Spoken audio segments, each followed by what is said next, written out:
What's up, ladies and gentlemen? I'm live back here for Influence Hour. Welcome. I'm gonna do my intro while I try to send more invites to my guest, Justin, the change artist, who's supposed to be on with me today, but he's having some trouble getting through. So I'm gonna keep trying to get him in here while I do my intro. What's up? I'm Kinyo, the artist, the entrepreneur. Um, And yes, I'm super excited to be here again, back at Influence Hour. What is Influence Hour? It's the talk show where we talk about influence, about products. Number one, a lot of the products. So far in the show, I've been doing mostly highbrow products. I've been thinking about a lot of the different things that we buy into. You know, we're gonna get more detailed in the future. But anyway, it's been fun. So let me try to send this. Let me see. Um,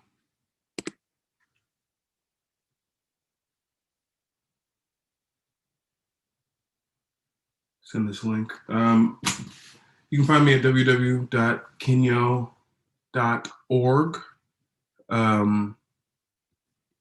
And then you can also find me at Project Forward. You can find Go Live with Kinyo on projectforward.tv, www.projectforward.tv. I'm really liking how this filter is making me look. I feel like this is the most oldest and distinguished that I've ever looked all at once. You know, this t-shirt's got to go though. The shaggy shirt line. That's not what we're doing in 2000. In 2000 and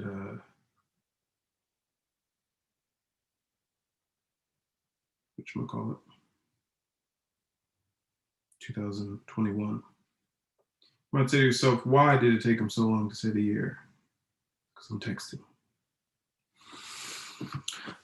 So yeah, you can find Go Live with Kinyo on projectforward.tv. You can find Project Forward on projectforward.tv. What is Project Forward? It's a community platform. It's streaming. It's all of that, all in one. So go check out Project Forward. Also, when I'm looking over here, it's because I'm looking at the monitor. What else? Yes, those are the two things. Go check out, find me. And then you can find Go Live with Kinyo on www.golivewithkinyo.projectforward.tv. If you want to find just, and then you can also find at Go Live with Kinyo on Instagram and Twitter and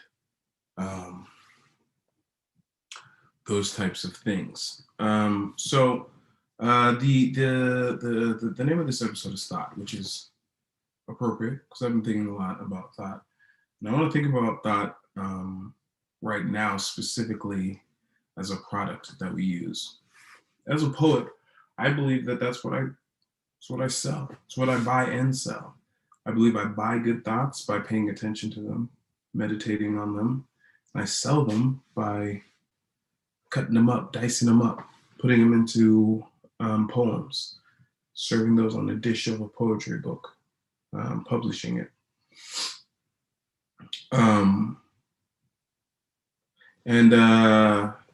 So it is a topic of much thought for me. Thought.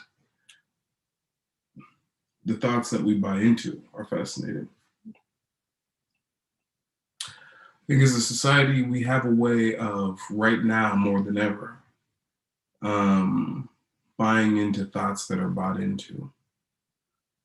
And historically, I think that's actually been good.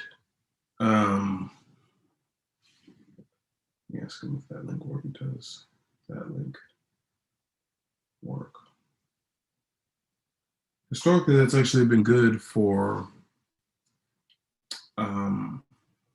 us. Oh, Justin's here. Because it's allowed us to use social proof as one of our main methods of making sure something's safe. You know, like the penguins at the edge of the pool. You push one guy off, he figures out. Everyone else figures out. Okay, this is safe. You know, and we do that with a lot more things than you would realize. And so I'm like, at what point do we get more rigorous with our thought? And at what point do we challenge our thoughts? A lot of us have something, have had some kind of education. If you've gone through the modern educational system, and my guest is here. Justin, your camera's not on. I see you though. How's it going? It's going pretty good. I didn't want to interrupt. Boom. Interrupt, because this is where I'm going to throw it to you for a little bit, which I don't usually do. Most of us have had some critical thinking. I was musing on the topic of thought, and I was saying to myself, most of us have had some sort of critical thinking education. You know, it's mainstream, it's classes. 101 philosophy usually has critical thinking in it. And I wonder, you know, to what degree we still use that. We use that practice, though, in a more general way. What do you think about the critical thinking capacity? How do you think we are using critical thinking today? I think we're using critical thinking mostly to dig ourselves into bigger holes in terms of our issues and stuff. At least the majority of people. I think there's a lot of people who can think critically to solve problems and help identify opportunity. But then there's a bunch of other people who critically think, and they're always, it's a little bit more of a pessimistic approach. But it also depends on what you're pondering. You know, if you're always thinking about something negative, your mind's going to lead you that way. So, and I also have a very interesting relationship with just thoughts as a whole. So, of course, Justin the Change Artist. Let me introduce my guest to you guys. He is racking up positive feedback from his clients. That's my favorite way, you know, when I see businesses operate. My favorite way to see a business advertise is with positive feedback from their customers. And that's something he's been able to do a lot, you know, helping people out. It's a very popular category right now. I don't think it's as popular as it's going to be in the future, but he is engaged in, I would say, you can correct me on this, but he's very renowned. So let me welcome him and ask him a question at the same time. First round of applause for Justin the Change Artist for being on the Influence Hour. Come on, you guys. You're clapping at home, I know. But anyway, I want to ask, I want to call you a genre of life coach. Is that how you Sure, go? I appreciate that. I'm depends who I'm in the room with. Sometimes I'm a stickler about not being a coach, being a change artist, and sometimes I just let it fly.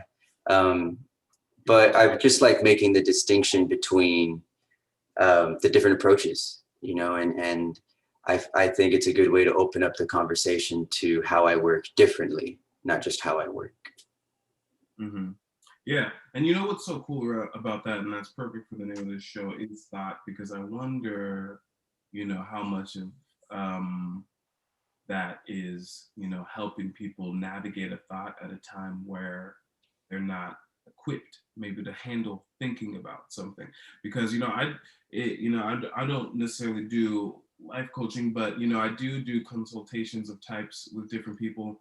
And then even sometimes with certain events that I'll do, I'll sometimes wonder, I'm like, I don't even really need to be here, except that I feel like if I wasn't here, certain thoughts would be deprioritized. It's almost like I'm here as a guardian for certain types of thoughts to say that this is okay or whatever like that. When really they could have done it themselves. But, you know, everyone has areas of specialization. So anyway, let's dive into the funness of Influence Hour, because Influence Hour is a fun fun show. We have fun. I have 3 questions for all my participants, Let's and do I this. like to get into their life via these 3 questions. First question: in the past 3 to 5 years, what would you say have been the major growth points where you would say that you made a leap forward, you figured out something 3 to 5 years? Well, what would you say were the major? How would you describe those growth points? Oh man, painful. But on the other side, painful when I was going through them, but on the other side of them, very relieving, if that Yeah, makes yeah. sense. Do you have Uh, examples? I want absolutely, examples. absolutely. My relationship with women, and my definition of love and what that meant and what it Okay, took that's awesome. to lay a solid foundation. You know what I mean? Um, Yeah. I grew up, I grew up in Hispanic culture, where the relationship between husband and wife is a certain way. And Mm. even though I was trying to fight that and get away from that, the values that made up my idea of love were also twisted and crazy. And I came to this bridge where I had to submit. I had to submit to the love that I was getting in this relationship, and just all kinds of love that I wasn't used to getting, love I didn't even know existed, love I didn't know people could even give to another person.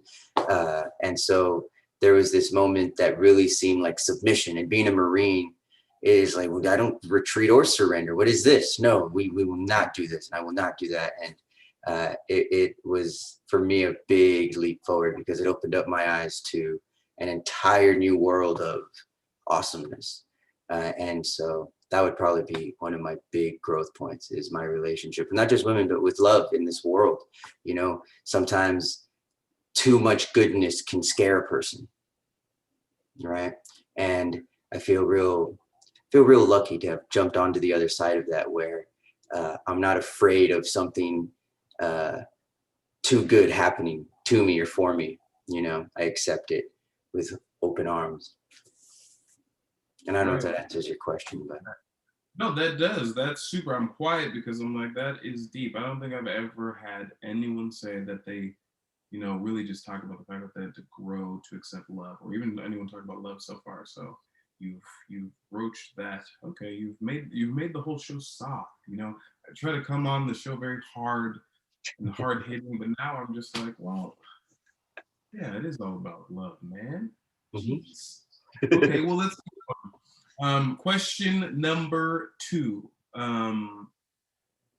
Coming up, what are you excited for the most when you think about the future, the next 2 to 5 years? What moment do you know that's going to happen? Are you the most excited for in your timeline? I'm excited for what you said in the introduction continuing to happen. Um, People have been saying a lot of very good things about the work we do together. And in the future, when I run into someone that says something that I know I say to my clients in session, and it's something that I know tells me I've helped enough people for my train of thought to be floating around in this world. And I look forward to that moment. I look forward to the moment of knowing I've helped enough people to start making more of an effect on the world at large. I've helped enough people to throw my rock into the pond of this realm and see how it affects things moving forward. Yeah. That's awesome. So what does that look like to you? How many people would you say? How many people is that? How many people is that? Oh, How as do you, many as it takes. As many as it takes. how do you feel like you're gonna know though? um, how do Because I I'm just wondering, feel? because it's exciting to think about, but it's cool. There's a certain train of thought you could feel when just talking to people, just in society as a whole, the decisions they make, the way they move in groups, the way those groups form.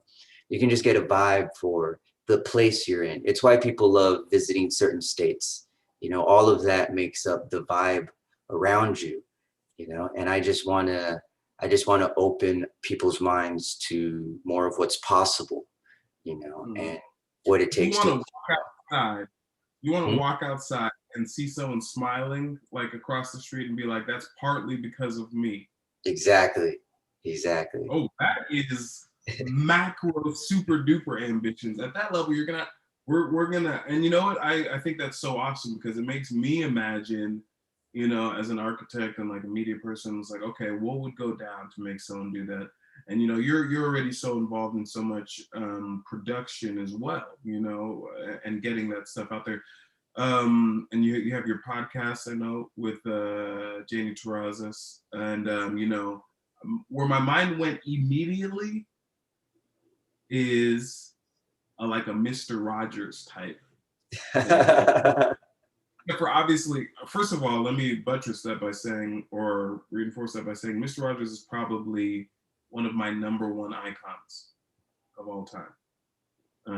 And because to me, where he came about in my, developmental time, like I was just like, this dude is chill. He would come in, first of all, chill guy, take off his shoes clean. He's like, I don't even wear these shoes in my house, son. Let me put on my house shoes. He had a whole routine, coming inside, lacing up and doing all this stuff. And then whatever, he had some sort of fantasy land in his backyard that was like all about tapioca. That's all I remember anyway. But and then the story, I just thought he was super G. But anyway, and then as all those movies came out more recently about him, I was like, oh, that's very fascinating. The positivity, that he was just straight up attempting to deal out, in this coming age, I think there's so many ways for people to double down on that. So I'm like, well, if you're on, yeah, it's true. If I'm going through my TikTok stream, or whatever future version of that is, and then boom, the Justin the Change Artist, message pops up, that is the kind of thing. What do you think about that is that the kind of thing you think about?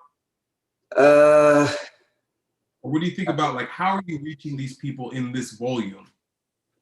well, the one-on-one sessions, but I do a lot of, I call it angel work, where I work with people completely free one-on-one, because I feel like it's this work-life balance thing. I want to make it, I don't do what I do for the money. So I like to do a lot of charitable stuff. And Yeah. so as far as the masses go, a lot of the group sessions I do are free. As long as you find the link wherever I put it out and you can show up, we can do a You group do, session and we'll do this and it'll be completely free. But to the answer group your question, more specifically, the way I'm reaching all these people is in the way I work. So it goes down to the tiniest little detail. The way I work with people is unique in that when at the end of the session, when the client's home, when they're ruminating on their change and they're simulating everything, when the session is structured in a way so that when they look back on it in the memory and they're starting to remember what we did and how it went and how they got there, they can remember it in a way that's easy to duplicate.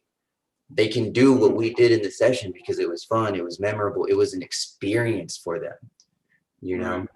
And so being able to remember that and share that and have that isn't hard to do, And if you do that, you're going to tell everybody about it. You don't have to come see me. You're a walking billboard for the way I showed you to use your mind to do these things. So I make sure that when I do something with someone, I'm not doing it to them. If they don't need me for what I'm doing with them, I make sure that when they remember what we've done, it's almost like I showed them in the session before they knew I was showing them. It's kind of tricky. It's like I'm standing in front of someone thinking about how they're going to remember what I did, not how they're going No, to see it right now. You know, do you do you write stories? I do. I don't write stories, but I love telling stories. I have Yeah. I have a niece who'll come sit right next to me and just ask me to tell her a story. And when I'm done with that one, she'll ask for another one. So yes, I And you love make them telling up? stories. You make them up on the spot? Yes, it's That practice for me. Yeah. is so cool. All right. Well, this has been super fun. I love that. I'm going to ask you my last question. My last question, which is the heavy hitter, the banger.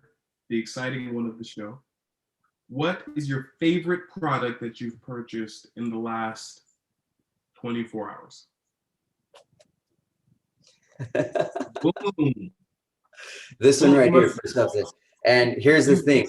It's kind of, I got to tell you what the talk about, absolute truth is behind this. I bought this copy in the last 24 hours, but I had a copy that I gifted to someone for their birthday because it was such a great book. So the Four Agreements, let me tell you something. So yeah, leaving the military as a veteran, right? Leaving the military, the transition, one of the things that you really have a hard time is finding a new set of core values, right? Death before dishonor works when you're in the military. You can't really carry that right, out in the civil war, at least not in every aspect, right? So you start looking for the set of core values to hang on to, and no one really briefs you on what the civilians hold true. You kind of just got to find yourself. But you're some pissed off, useless killing machine. Like, what do I do? Like, I can't. Anything I know is just leads to death. It's not going to work out here, you know. right. And I picked up this book, and it's an easy read. It's a quick read, but it hit me so hard. I read it one chapter a day, and I read it over the course of a week, and it completely flipped my world upside down. I feel like I Wow. changed overnight every time I read a chapter. It gave me 4 very simple truths to just hold near and dear to my heart and make it easy to make certain decisions and change the direction of my life and just take control of the felt senses and the things I was going through. And so this one right here, most awesome thing I bought in the last 24 hours, the Four Agreements. Oh, right. I've been hearing about that book so many different places, so many different times. I don't know if I read any of it yet, but I'm going to definitely do so. That was awesome. And I love it because it all ties into thought. So what did we learn? I'm going to try to do a sum it up, Mr. Rogers style. We learned that what I take away from it is, like the thoughts that we go through. I think it makes me think about the story Yeah. that we buy into. And, because we're always telling ourselves a story. And I think we have to be aware of that. And we have to be active in that writing, even if we're making it up at the time, but just not being passive about it. I like that. What do you think about that? And then tell them where they can find you. Let me tell you a quick little story. Okay, it's a true story. Lumiere Brothers. Yeah. The Lumiere Brothers directed the first motion picture. It was a 60-second clip of whatever would happen at a train station. They put the camera on a dock, and people got tickets. Trains came and went. People were walking back and forth, whatever. The end of the movie was a shot of the train coming towards the camera. So they put the camera on the tracks and the train came towards the camera. The people of France, having no concept of movies before this, when they saw the train coming at them on the screen, mass panic. They were climbing all over each other. They were trying to go for the exits and everything. They thought a train was coming at them, right? Right, as you would. Because they didn't know any better. And I like to tell that story to help illustrate how I feel about thought and what it really is, because they were responding to something that they didn't always know about. It was almost like an automatic response, right? And that's the way that's the way we treat our thoughts sometimes, right? Is we have a thought and then we respond to it, and then it's like, oh my God, we're on this roller coaster of emotion, right? Right. But it's almost as if we were to educate the people of France and give them a behind the scenes look of how this movie was put together and why it looks like a train is coming at them, right? Then they can have the thought, feel what they feel, and know they're okay. Be peaceful and know that, you know what I mean? And so for me, thought is this little thing that just, I don't know, I feel like almost we run on thought, and it's this thing that we need to learn to ignore sometimes, because it doesn't always do us any good. Sometimes it's not really a train coming at us. We need to be able to have the space, the neurons in our mind to be able to breathe, be able to remind ourselves it's just a fucking movie. It's just a thought, Wow. I love that, man. I appreciate you for that. And that's going to be a nugget. Tell them where they can find you. JustinTheChangeArtist.com and Facebook, Justin Bustamante, Justin the Change Artist, underneath in parentheses. Boom. You're on Instagram as well, though, right? Yes, I'm on Instagram, Justin the Change Artist. Boom. There it is, you guys. JustinTheChangeArtist.com, Justin Bustamante on Facebook, and Justin the Change Artist on Instagram. Thank you so much for being my influencer of the hour. It was very cool. So we learned a lot of different things, We really broke down that, thought is a scene in a movie, and you got to be able to understand every single part of that, understand the producer's motivations, the director's involvements, all of it. And then we also got a super dope recommendation on the 4 agreements, which is pretty awesome. Pretty awesome. I'm excited for that. Thank you so much, Justin, for joining me today. I hope that you had as much fun as I did, and this is a really special episode. I can't wait for people to see it. And there was some technical difficulties, and there's also some post-technical difficulties that I'm going to fix. But it was really fun. It was amazing. Heck yeah, man. Anytime. Thanks for having me. Thank you. We'll do it again. Take care. See ya. See ya.